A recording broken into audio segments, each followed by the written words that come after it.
Bismillahirrahmanirrahim. Assalamualaikum warahmatullahi wabarakatuh. Alhamdulillahirabbil alamin. Assalatu wassalamu ala asyrafil anbiya'i wal mursalin sayyidina Muhammad wa ala alihi wasahbihi ajmain. Amma ba'du. Pertama-tama, marilah kita panjatkan puji dan puji syukur kita kehadirat Allah Subhanahu wa taala yang mana telah memberikan nikmat sampai kita sehat sampai sekarang ini, dan kami dapat membawakan makalah pada siang hari ini.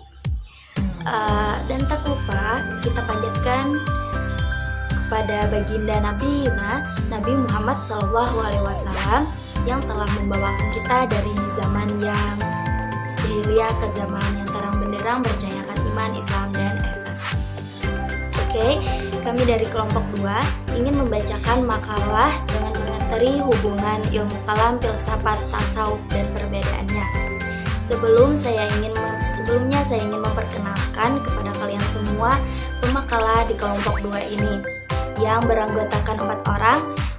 Pertama, kepada diri saya sendiri, nama saya Erlina. Ya, perkenalkan, nama saya Nurhaini. Nama saya Muhammad Jamaluddin. Nama saya Muhammad Irfa. Baiklah, langsung saja kita memasuki materi pertama yang akan dibacakan oleh saudara kita Muhammad Irfa dan saudari kita Nurhaini tentang hubungan ilmu kalam, filsafat, dan tasawuf. Waktu dan tempat dipersilahkan.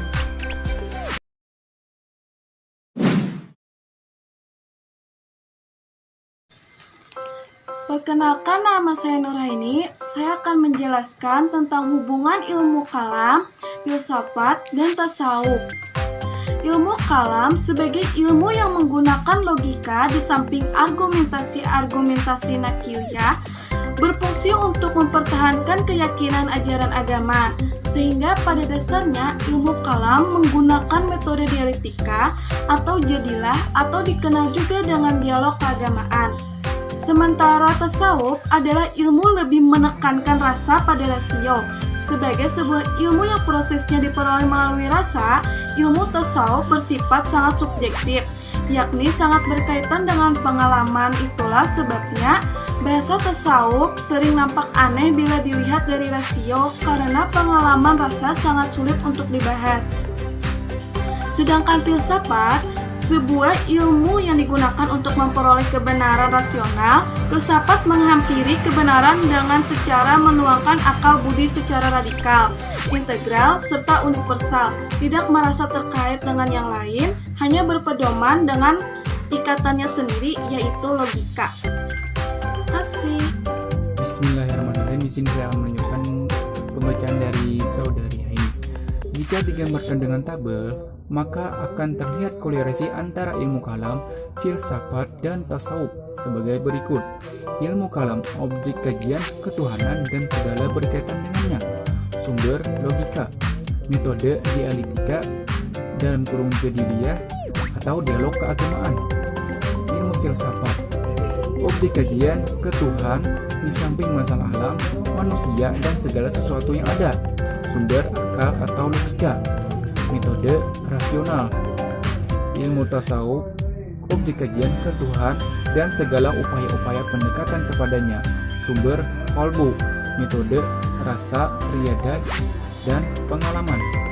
Setelah abad ke-6 Hijriah, terjadi percampuran antara filsafat dengan ilmu kalam, sehingga ilmu kalam menelan filsafat secara mentah-mentah dan dituangkan dalam berbagai bukti dengan mana ilmu tauhid, yaitu pembahasan problema ilmu kalam dengan menekankan penggunaan semantik atau logika Aristoteles sebagai metode, sama dengan metode yang ditempuh para filosof. Kendatipun ilmu kalam tetap menjadikan nas-nas agama sebagai sumber pokok, tetapi dalam kenyataannya penggunaan dalil nakli juga tampak pada perbincangan mutakalimin. Atas dasar itulah sejumlah pakar memasukkan ilmu kalam dalam lingkup filsafat Islam. Jadi, filsafat Islam bertujuan untuk menyelaraskan antara firman dan akal, ilmu pengetahuan dengan keyakinan, agama dengan filsafat serta menunjukkan bahwa akal dan firman tidak bertentangan satu sama lain. Walaupun orientasinya bersifat religius, namun isu-isu penting dalam filsafat tidak diabaikan, seperti waktu, ruang, materi, kehidupan, dan masalah-masalah kontemporer. Terima kasih. Selanjutnya memasuki materi yang kedua yang akan dibacakan kepada saudara kita Muhammad Jamaluddin dan diri saya sendiri tentang perbedaan ilmu kalam, tasawuf, dan filsafat.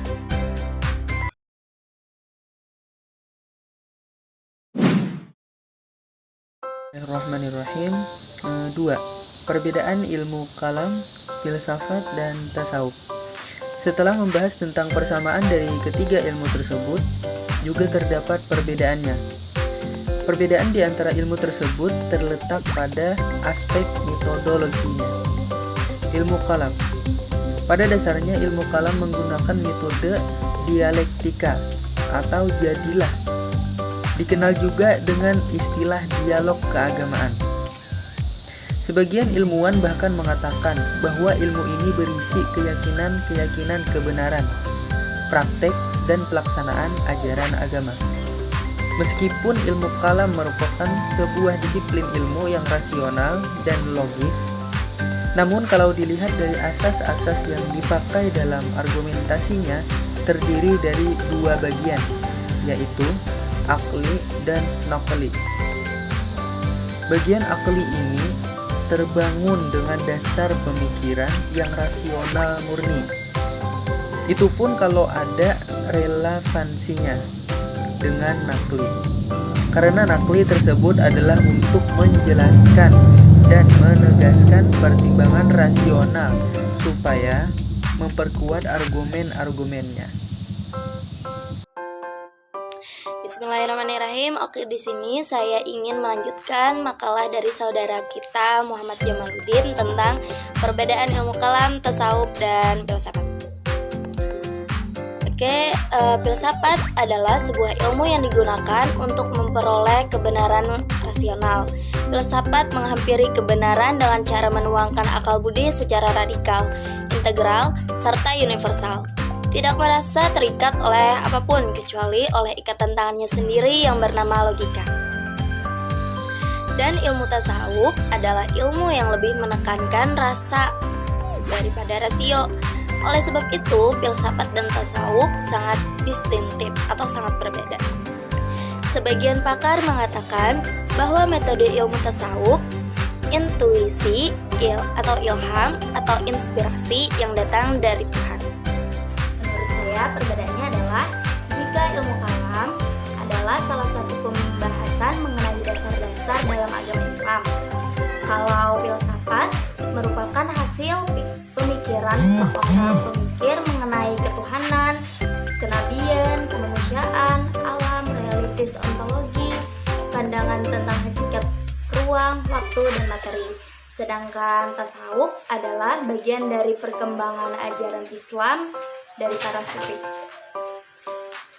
Dan yang terakhir, penutup. Marilah kita tutup acara makalah kita pada siang hari ini dengan membacakan hamdalah.